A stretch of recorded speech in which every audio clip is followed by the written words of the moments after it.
All right, today we are doing our last day of review for the final, and today I want to start with problem 54, which is actually getting into power functions, because some of the kids are using today as their day to take that test, the cumulative test that covers that. All right, so 54, part A, turn your attention to that. It says E of M. Right away, I know it's trying to tell me something when it does that. Do you know what E of M is telling me about the M? The M, I'll give you this example. If I said this, like 3x or whatever, do you get how this f of x, that x is the variable in this? And then if I'm going to put in something like x is 2 or whatever, I'd put it in there, right? So along those same lines, when we did power functions, this part is telling me that what's the variable? M. If M is the variable, then what's the other thing called? The constant. Very good.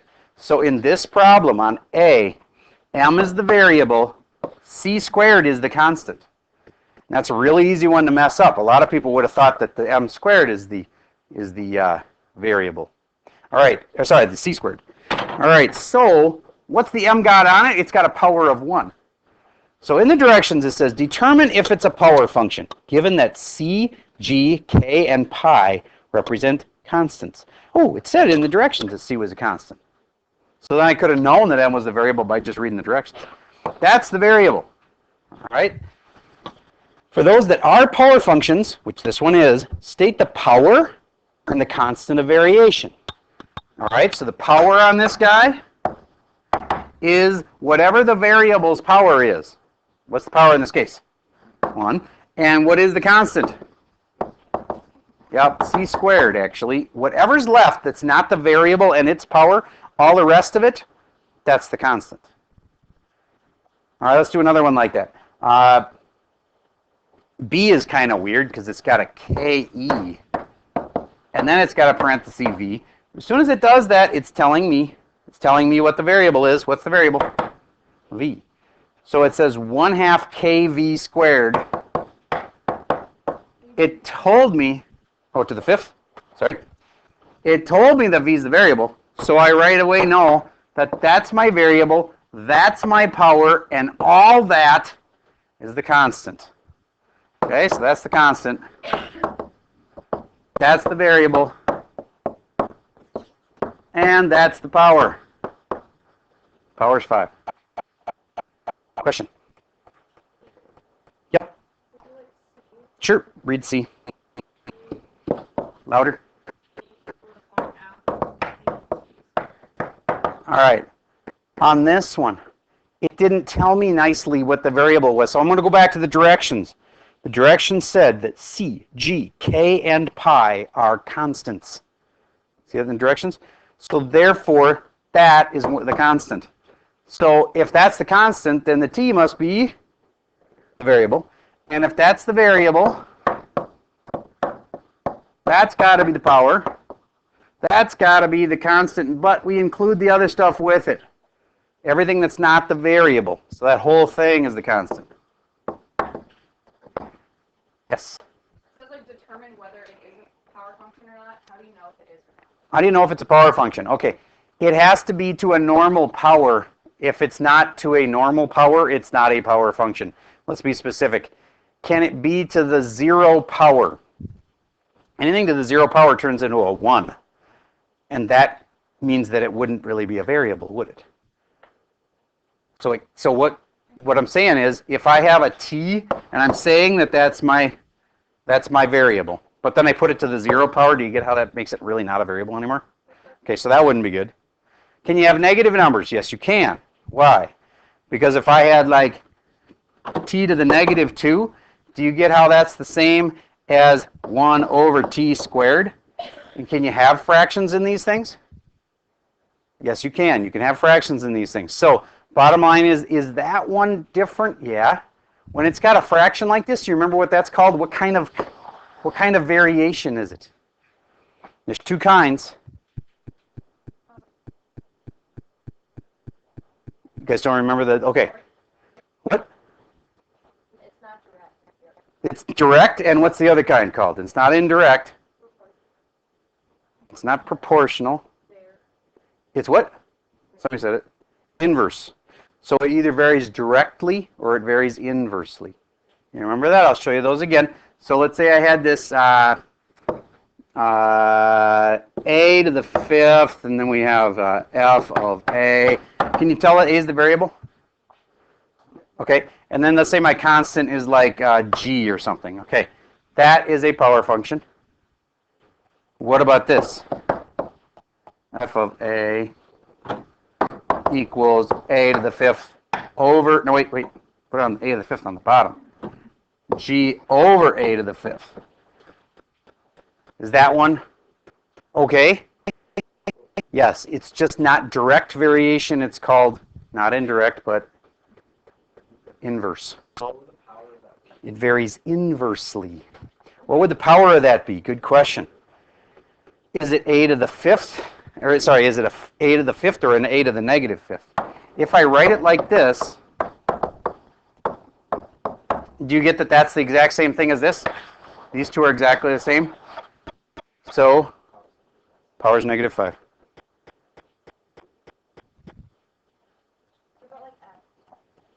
I don't want to do all of them for you. I would tell you, though, that this fourth root of x, a root x with a 4 there, do you get that that's the exact same thing as ax to the 1/4? Is that allowed for a power function or not?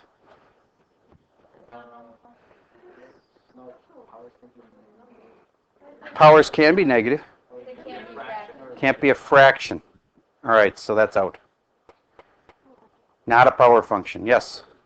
What if, like, you know the ones we've been doing is like 1/2 kb to the fifth? What if there's only one variable, only x? Okay, hold on just a second.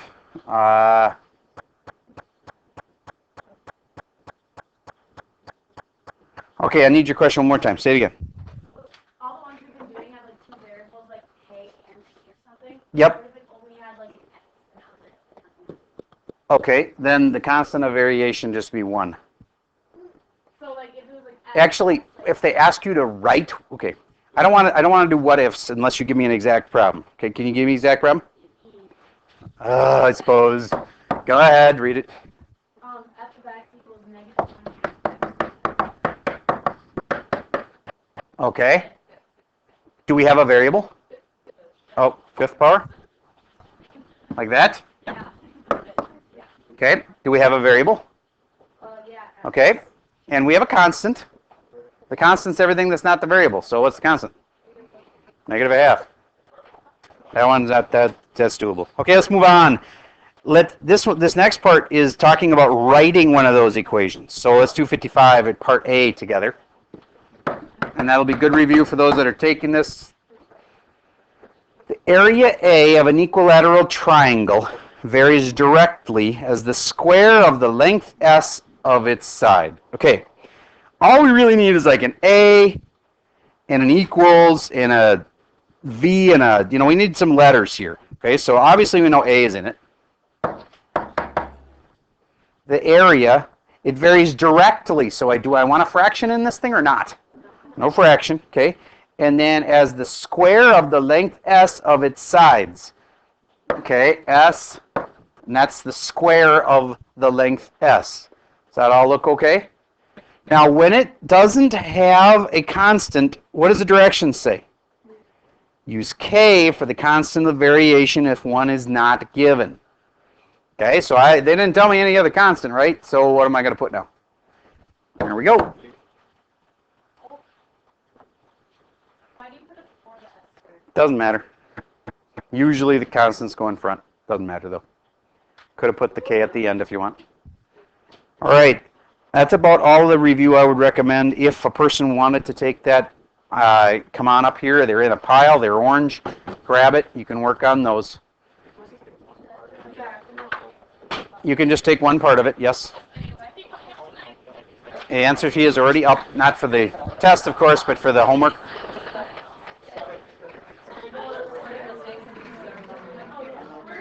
All right, I'm going to pause for a second. in the interest of fairness, I think we need to have you guys taking this test step out because I will be giving more answers that are directly like from that test. So I'm going to hold on, pause. Okay, I got them out in the hall taking that test. So here we go. This is number 36 off the review packet. A little help with how to start or maybe even do that one for you.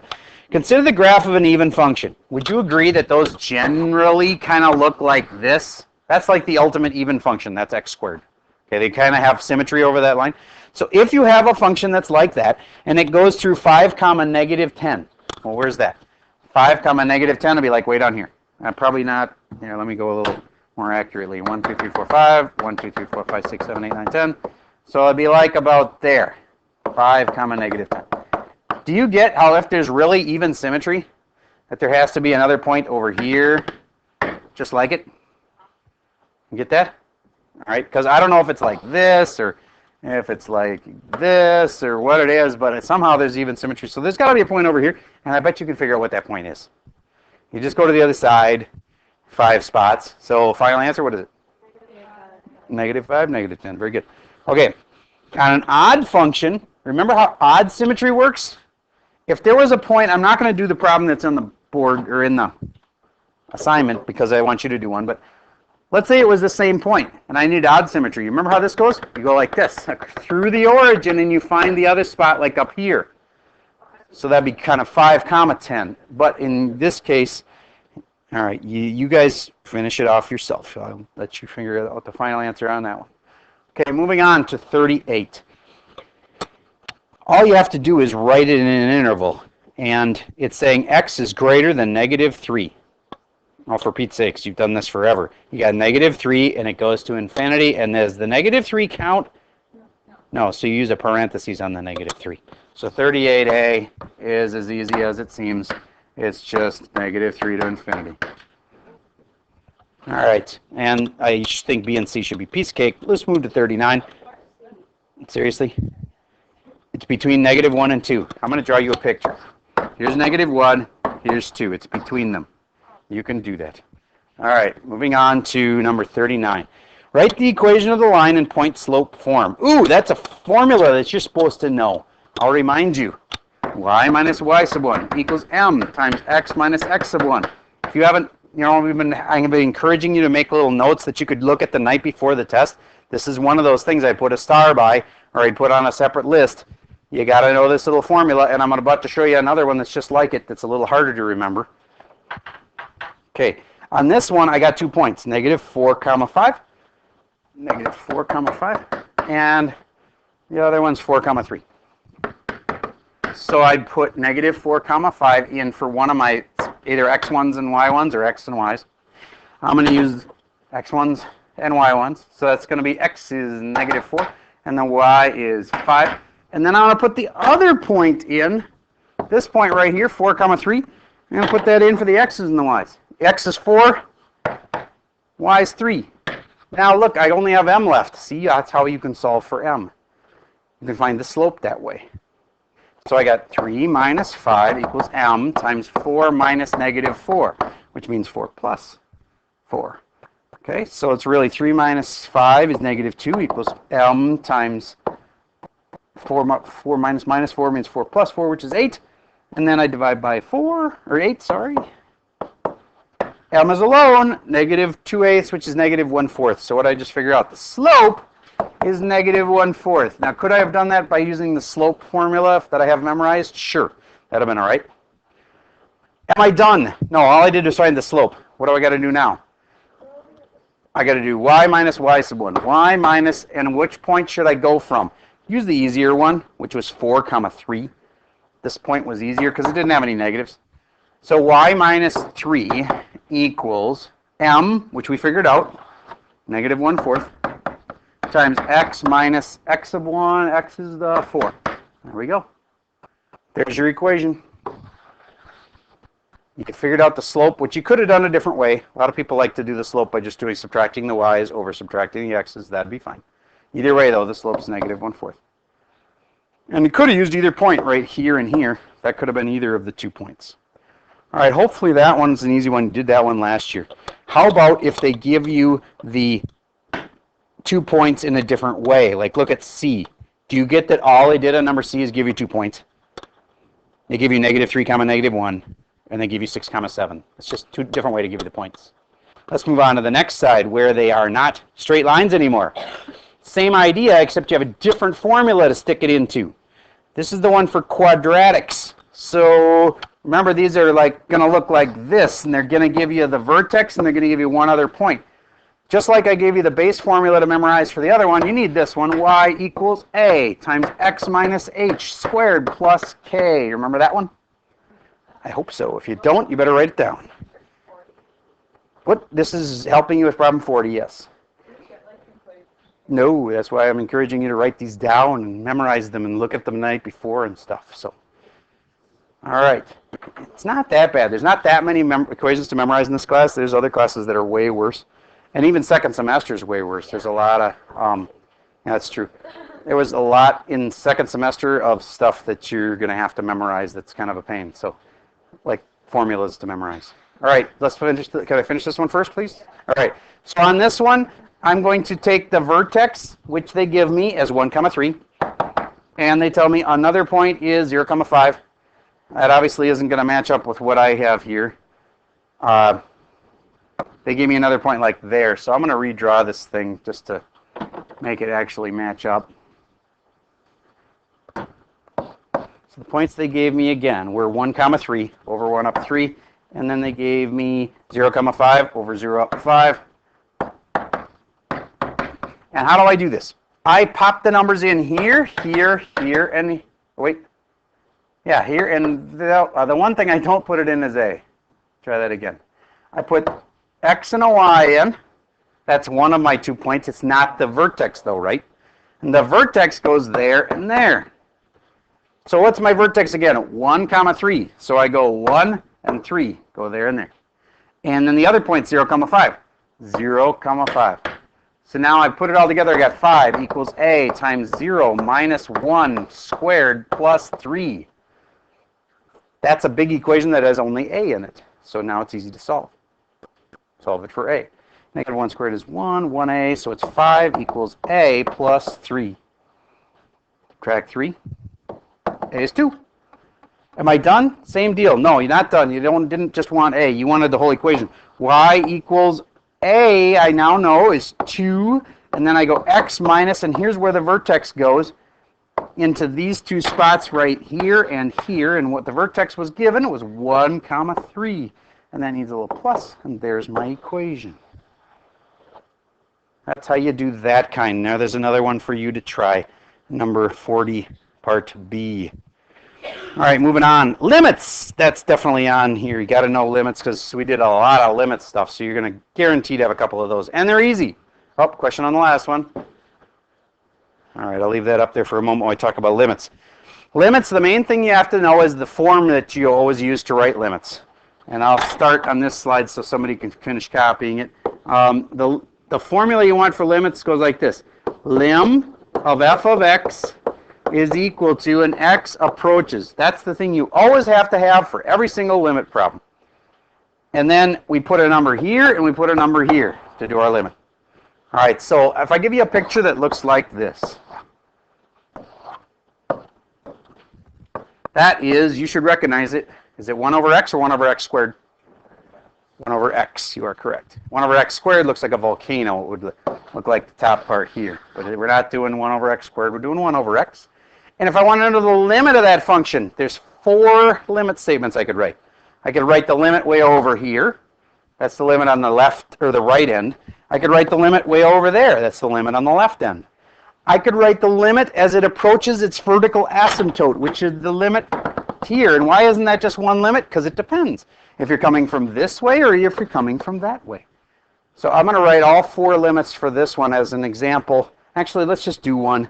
Let's look at number 41. There's enough problems in the pink thing to keep us happy. Let's do letter F, 41F.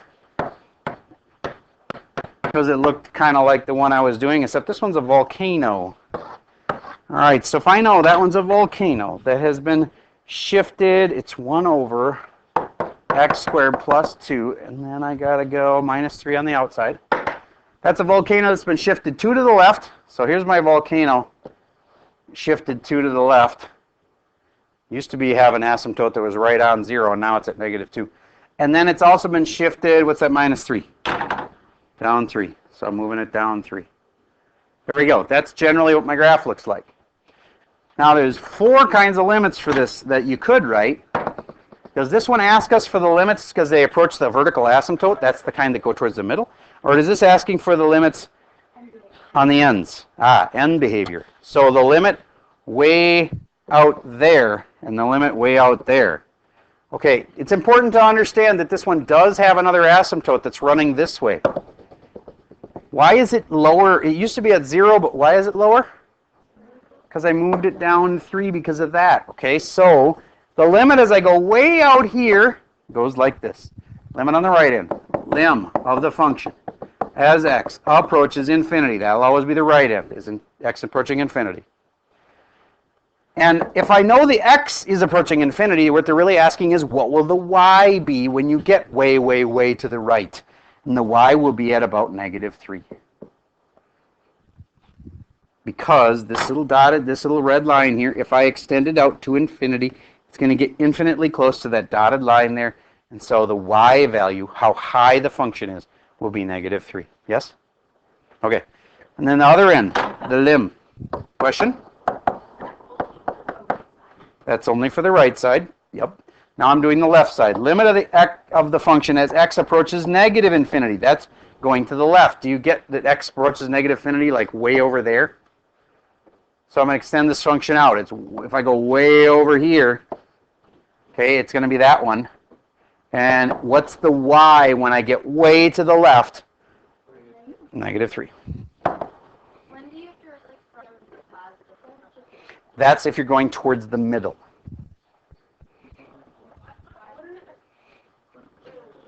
Okay, go ahead. And you're saying Which end? Right end or left end? either one. Okay, well, I'm going to pick the right end. If you're doing the right end, why did I go x goes to infinity? Do you get that part? Okay, good. And if I know the x already is infinity, or it's going to get close to infinity, then all I want to know is what's the y? Because see, there's 2 things. There's the x, which is here, and this other number is the y. I thought y was up and down. It is. So the function's the red thing. Picture the red thing going forever to the right. Do you get how high it will be? Will stay at about -3. That's how high it will be when you get way over to the right. That's why the answer is -3. Because the y of it, the height of it, will be -3 when you get way over to the right. All right, if you have individual questions about this one, ask me more later because I feel like I got to move on. So much to cover. All right, moving on to different kind of problem. Let's do some where they go toward, you know what, they don't have anything going towards the middle. Oh, is it? Oh, good. Okay, so we'll keep going, and I'll get to those later. Moving on to number 42. State the degree. Oh, those are fairly easy. The only mistake I get on 42A would be a lot of people are like, oh, you always say on problems like 43 to just pick 42, part A, is pick the bigger number for the degree, but not on this kind. On this kind, it is factored. So you can't just pick the bigger one. This one is a degree of 3 plus there's a degree there of 1. That's a degree of 4. Why? Because if I multiplied it all the way out, then this part would be x cubed would be the biggest part. That would be an x. When I actually multiplied them, I'd have an x to the 4th. So this degree is degree 4. You have to think about degree as if you multiplied the thing all the way out, what's the biggest it would be? And it would be an x to the 4th. So this one's degree 4. If it had been written like this, then what's its degree? Degree 3. Why don't I add these together? Because what I said is you got to multiply it all the way out. This is multiplied all the way out already. Once it's multiplied all the way out, what's the biggest degree? And this is degree 3. This guy's degree 4, because if you multiplied it all the way out, it'd be a 4. All right. Then it says state the multiplicity of each 0. Well, looking back at the original one right there, what's the multiplicity of this part right there? 1. It's just the power. What's the multiplicity of that part right there? 3. And if you were to graph them, what does the graph do at the 0? That's a cut through, and that's a snake. And then the 2, 4, like 2s and 4s are bounces. That is correct. All right, moving on. Let's look at 41. How to transform that into that. That's about the order of stuff and how you get something moved into something else. So they're talking about if you started with x cubed and then you changed it into negative and you got an x and it's still cubed, but you also did this plus 2 in there. You just made 2 changes to it? This is on number 43, part A. Do you get that there's 2 changes made? It's been moved to the left 2, and what's that guy do? Up, down flip or left, right flip? Up, down. And so that's over the x. Yep. Reflection over the x and 2 to the left. Do you remember the order? That's on here. It may not be in this problem, but it's coming. Okay, let's look at 44. That one talks about the order, but it gives you the order and asks you to write the problem. If I just give you a problem like this, there isn't right order to do this in. And I'm going to throw in one more thing. 1/2 in front of all that. Okay, what would the first thing be? Remember that I didn't write this test, and so therefore, oh wait, it's multiple choice. It's not multiple choice. So this you can't get burned on. Yay. You can all, if you want to, start on the inside like I've always told you to. And if you start on the inside, then, this is really gets tricky. What's first? The -5 or the 1/2? Here's the argument. There's parentheses there, right? Parentheses are normally first, right? So they don't go first because we're on the inside. So we do the opposite of normal. So we don't do the parentheses first. We do the half. You should start with the half. So number 1 is, and is that half as wide? Everything on the inside is opposite what you think.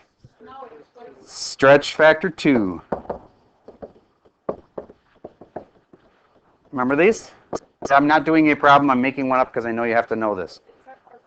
All right, number 2, inside's always the horizontal stuff. Yep. So the next step is, once I'm done with the other thing on the inside, then all I have left is the -5, and that is right 5. Then you can move to the outside, and those happen in the normal order. And what's normal is that part goes before the other part. So that part, which is, there's 2 things there really, and those, it does not matter. You can stretch before you flip or flip before you stretch. I recommend you stretch before you flip because I think it's easier that way. So stretching is stretch factor 3, and then it's a flip is a reflect, and it's an up-down flip, so it's over x, and then the very last thing is this, down 2.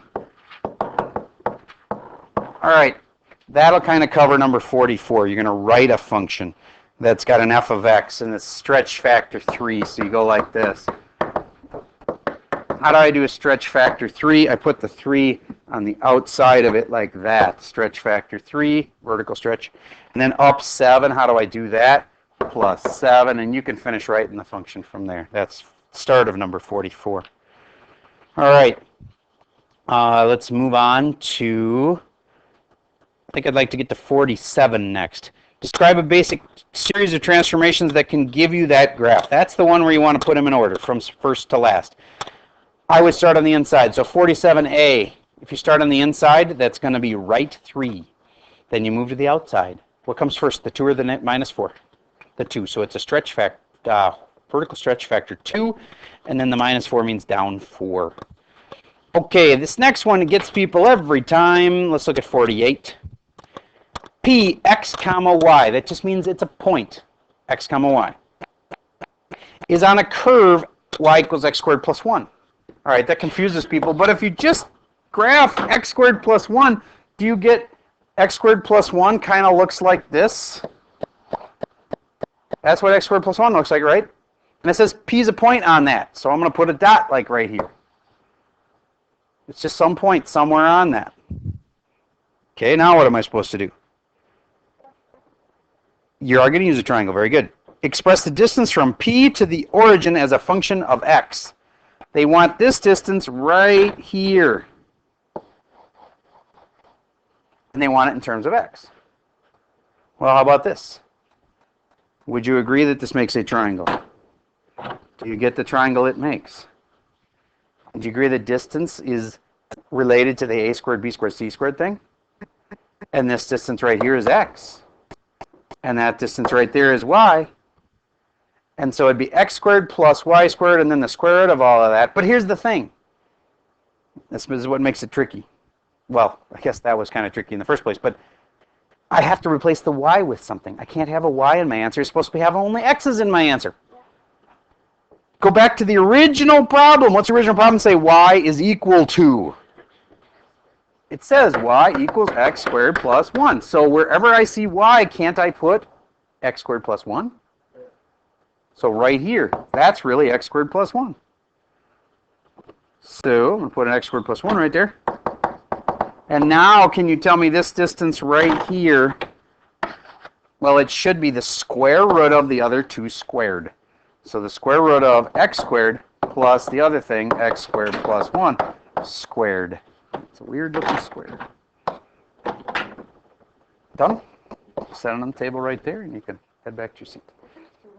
Yes, you can. No problem. Okay. Any other questions on that guy?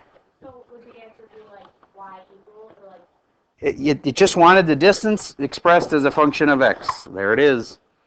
Well, that can be this. That's it, because it just has to have x in it. Why is it? Why is it x squared plus y is it 2 squared? Well, I get y times 2. Would you agree it's this one squared plus this one squared? No, I know, but why is it x squared plus 1? Okay, well this used to be a y right here. That's the height, right? And what's y equal to? Oh, okay. All right, moving on. Hypotenuse of a triangle. Ooh, those come up on the ACT test all the time. You really have to be a triangle ninja to do well on the ACT. So, got hypotenuse is 20. If that's 20, express the area of the triangle as a function of the length x of one of the legs. If that's going to be x, then how do I do the other x, the other side? You remember how, like, we did those triangles where, like, or rectangles where if I said this side was x and this area was 50, remember we could do the other side in terms of x. Remember that? It was always 50 over x. Remember that? We can do the same thing on this triangle. So if that one side's x, and if it's really a right triangle, do you get that this formula would apply, that the area of the triangle is equal to 1/2 the base times the height? Did they tell us the area, though? Nope. What did they tell us on this one? Use Pythagorean Theorem. And we'd say, they told us it's a right triangle, so I'm going to go with, I don't know what this side is, I'm going to call it A. And I'm going to say that a squared plus x squared would equal 20 squared. And I'm going to get the a solved, and I'm going to go put the minus x squared on the other side. And I'm going to have a squared equals 20 squared, which is 400, minus x squared. And then how do I get the a alone? Square root of both sides. A is equal to, technically, plus and minus the square root of 400 minus x squared.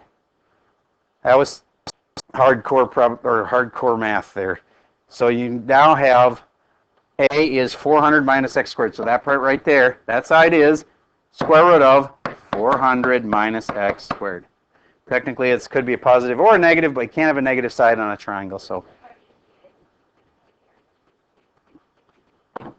we didn't need to know the area of this one. So that's why I abandoned that approach. So I'm not done yet, though. Okay, so now do you get that I have now done what I always do on my picture problems? I have drawn a picture. I have labeled the sides. That was the hard part on this one. So from there, what do I always need?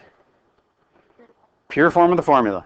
So in this case, what do they want this to be about? The area. Area is 1/2 base times the height. And area is 1/2, that's I know. The base is x, and the height is that nasty thing we just figured out. that part. All right, so that was a word problem that I waded through, tried to help you see how that was set up. Let's move on to number 50. What's a polynomial and what's not? Do you remember the rules for what you can be to be a polynomial? It's easy to forget. I'll give you an example of something that is a polynomial. Okay, I'll give you something that's not a polynomial. Do you get the difference? It's all about the power that's on the x. Do you get that this x with the square root is really like x to the 1/2 power? So you're not allowed to have fraction exponents. Okay, so if it's a fraction exponent, not allowed. What else can't you have if you're going to be a normal polynomial? Negative exponents. So if this had a negative in it, I'd say nope, not a polynomial because the power is messed up. Can't have negative exponents, can't have fraction exponents to be a polynomial. Can it be a 0 exponent? Yes, because then really if you have like 3x to the 0, do you get that that just means 3? And it's okay to have just a single number as a polynomial. That's all right. In other words, that just comes down to y equals 3. And that is a polynomial. It's okay to have a 0 exponent, but you can't have negative ones and you can't have square root ones or fraction ones. No negatives, no fractions. Okay, moving on to number 51. It's got a whole bunch of zeros and they want me to write an equation for it. Remember, if you get a 0, what you've got, if I said a 0, the 0 is 5, you've got something that will make the equation equal 0, so you go like that. If 5 was a 0, I'd go like that. So they told me that negative 2 is a 0. So what should I put in here?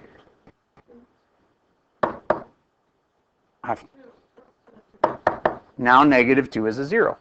Because when I put in negative 2, it'll make it equal 0, see? And then how do I make 0 a 0? You could go like this. Isn't that exactly the same thing as just an x? That'd be okay. See, so a lot of people put that x just in the front like that. You could put x plus 0, it's legal. How do I make 8 into a 0? X minus 8, I think you're getting the idea. That's how you build your equation that has those zeros. All right, moving on to number 52. Consider all the rectangles with an area of 182. Let x be the length of one of the sides. Express the perimeter as a function of x. Well, if the area is 182, I just talked to you about this one, and this side's x. What's the other side? 182 over x. Now I got a picture. It's labeled. What do I need now? Formula, pure form of the formula. What formula should I use? It says perimeter. It wants the perimeter of this one. So perimeter equals 2 lengths plus 2 widths. And then in this case, does it tell us the perimeter? No. So I say P, and then 2, and then you know what the length is from the picture, and you know what the width is from the picture. And then you'll have it in terms of x. All right. Here's some asymptotes and behavior as it approaches the vertical asymptotes. So let's look at 53, part A. This is those other kind of limits where you're going towards the middle. All right, so let's say I have 1 over x plus 1. You know what that looks like? This is 1 over x. Where should I move it? What's that plus 1 do? Left 1. So I'm going to start it over again. And I'm going to move it. I'm going to do it in a different color here. So I can grab it and move it to the left 1. There. Now the line of the axis of symmetry that used to be right on the axis is now moved over 1 spot. Okay? If it wants the limits as it approaches that middle spot, then I want to say lim of the function as x approaches the middle spot. What's the middle spot? Negative 1. And I can approach that from 2 different directions. And that's what I put a little tiny raised thing right here on the 1. So the negative 1, if I'm approaching from the left side, that would be from like way over here. That's where the numbers are negative. You're approaching from the negatives. All right, so if I'm approaching from the negatives, I'm approaching from over here. And then if I'm approaching the dotted line from over here, do you get I'm going to end up jumping onto this track, and then I go down to negative infinity. If I approach the middle from this side, I'm going to start way over here, and I'll end up on this track, and then I'll go to positive infinity. So the lim of the function as x approaches the middle, the vertical asymptotes, the green thing, it's approaching that -1, and it's approaching it from way over in the positives, over on the right, so you have a little plus.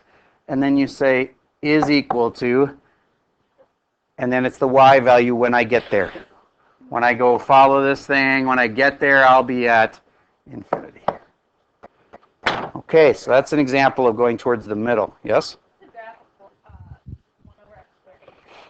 Okay, the difference, 1 over x looks like this. That's 1 over x. 1 over x squared looks like this. Okay? That's the difference. All right, moving on. Look at, we already did 54 and 55. Woo! I think we just finished. Oh, you want to help at 57? Okay, fine. 57. It says find the vertex, then rewrite it in vertex form. All right, vertex, all I'm going to tell you on this one is the vertex is x equals -b over 2a. So if you can find -b and then put it over 2a, that'll give you the x of your vertex. Let's say you figured out the x is like 2. Now to get the y, you stick it back in the equation that you have. So if you figure out x is 2, you stick it back in there and you go 2 squared times -2 plus 8 times 2. Okay, all right, that's how you find the vertex. Use -b over 2a. Another one of those little formulas to memorize the night before. All right, that's all I got for the video for today, and good luck on the final.